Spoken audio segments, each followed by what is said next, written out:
Hello.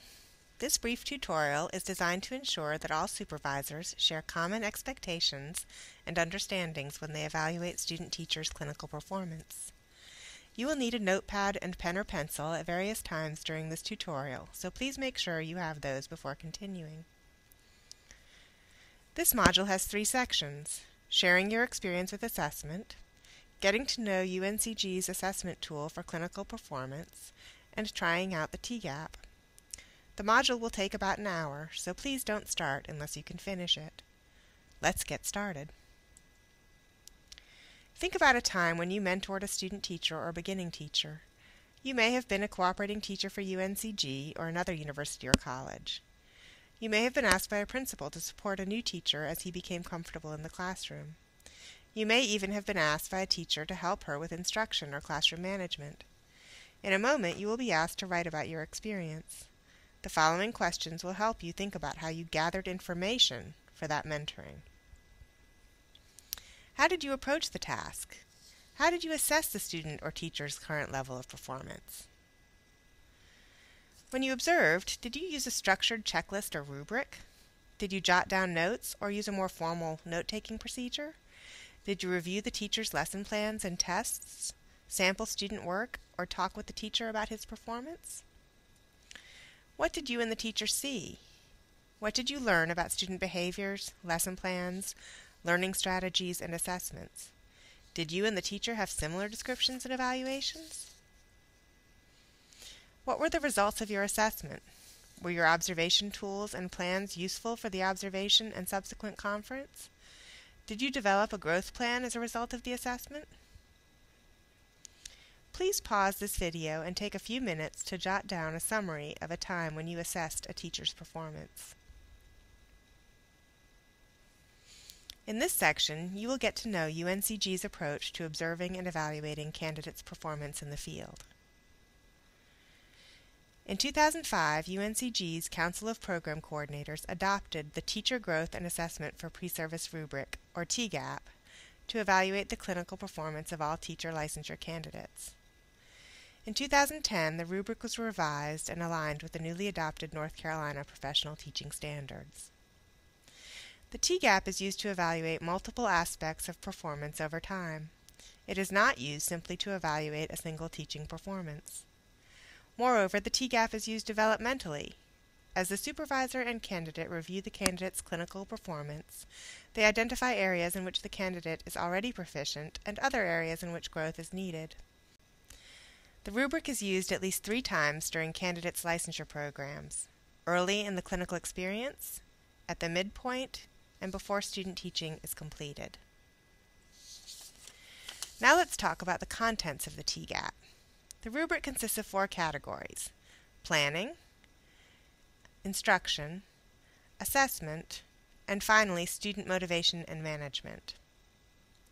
Each category is further described by 3 or more performance dimensions, that is, knowledge and skills that can be observed in clinical settings. Please pause the video while you review this slide. Each of the performance dimensions is accompanied by descriptions at 3 levels of accomplishment. Performance at the first level does not meet the requirements of the standards. Candidates do not demonstrate some or all of the knowledge and skills that are expected in this area. Candidates require support and feedback and will need to improve. Performance at the second level meets the requirements of state and national standards. Candidates demonstrate all of the knowledge and skills that are expected of a pre-service teacher who is proficient in this area. Candidates may require support and feedback to identify their current proficiency and the ways in which they can continue to grow professionally. Note that this is an evaluation of a pre-service candidate, not a practicing teacher. Performance at the third level meets all of the expectations for proficiency and exceeds these expectations in 1 or more significant ways. Note again that this evaluation reflects performance that exceeds expectations for a pre-service candidate, not for a practicing teacher. Evaluators have some leeway in scoring. They may choose between 2 ratings at each level of the rubric for each performance dimension. While there are 3 descriptions of knowledge and skill for each professional performance, evaluators actually use a 6-point scale to rate performance. Michael Smith is a 10th grade social studies teacher. Before class begins, he uses the whiteboard to outline class activities and lesson objectives. He also uses the whiteboard to record highlights of the class discussion. He has a seating chart to consult at his desk, and handouts are ready. This candidate is organized and prepared. His performance mirrors the descriptor for the 2nd level of the rubric in terms of preparation, and he is eligible for a 3 if this is typical of his current performance. Another candidate, Catherine Ruiz, is teaching classes on art history. Like Mr. Smith, she has her equipment and materials at hand, but she has made some additional preparations. She has a spreadsheet on which she notes students' progress and class participation. She keeps it nearby as she teaches in order to guide her interactions with the students during whole group work. In addition, she has tested clickers that she will distribute for student feedback during a class discussion. If this is typical for her performance at this time, the candidate may be demonstrating slightly better performance and receive a 4.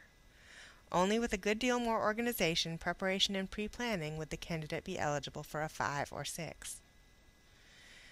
Alexander Grenoble, a 5th grade teacher, has met the requirements for a 4. He has also developed a plan for distribution of materials and regular testing of equipment.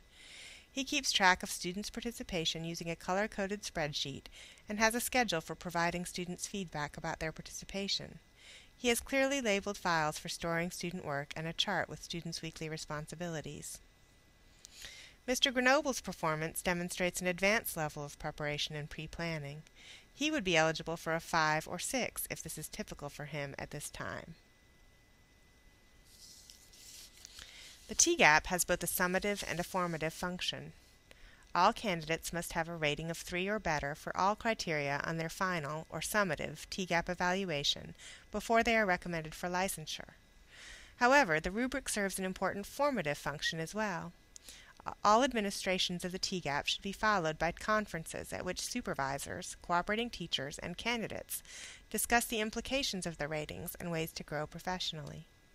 The TGAP provides information about a candidate's areas of proficiency and areas that require growth.